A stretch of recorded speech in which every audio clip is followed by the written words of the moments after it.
Welcome to 5 Good Minutes. You're listening to today's inspirational message on the fruit of the Spirit with Bjorklund. The fruit of the Spirit exhorts us in a roundabout way to cultivate these character qualities. And I say roundabout because in many ways you can't make fruit grow through direct effort. You can do some things to put fruit in a place where it can grow. You can cultivate the soil. You can make the conditions right as best you can. But ultimately, it's a process that transcends your ability to directly control it. If you've ever planted a tree, you know how this is.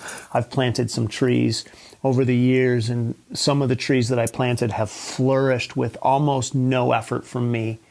And other trees I've babied and I've done everything just right, and it has been hard to get it to grow.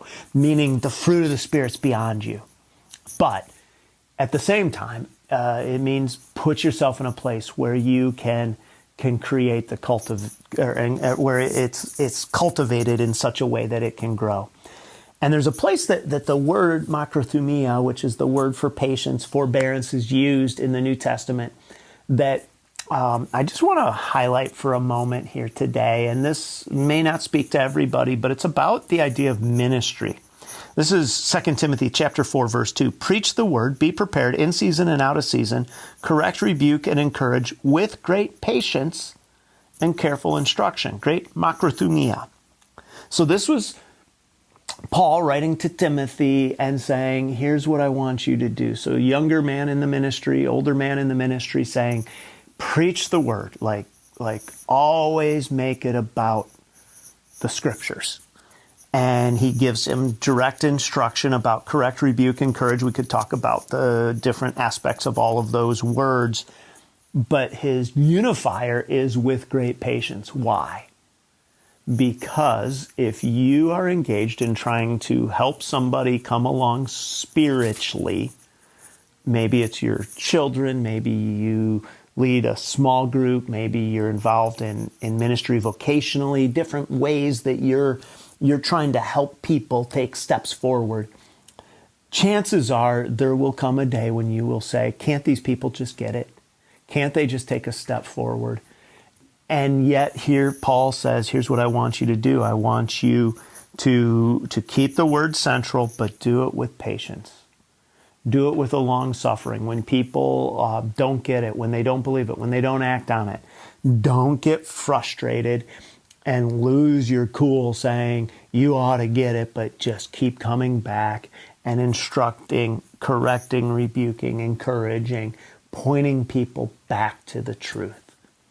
And the reason that I think this verse is somewhat significant is sometimes it's easy to say, okay, I'm going to be patient with all these things out here, but when it comes to something spiritual, I'm going to start to get into a feeling of self-righteousness. And if somebody isn't where I am, then I'm going to start demanding or losing my patience with them. You see this in a season of the church being engaged in politics. And this isn't a new struggle, by the way, for the church. Where people are like, the church should and the church ought to. This is something that has been going on for a long time. But a lack of patience in somebody sharing your view, your perspective, rarely helps somebody come along. Speak the word, rebuke, correct, and encourage.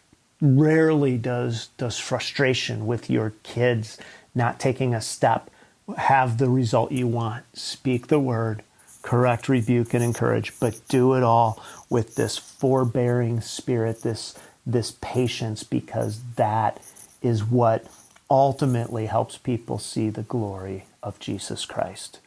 So patience, forbearance is a fruit of the Spirit, and it's something that you and I are called to cultivate in our lives as part of the fruit of the Spirit and what God is doing in us. Thanks for joining us here today. There's a lot of great content to explore on Orchard Hill Plus and on the Orchard Hill main feed from the weekend. Have a great day.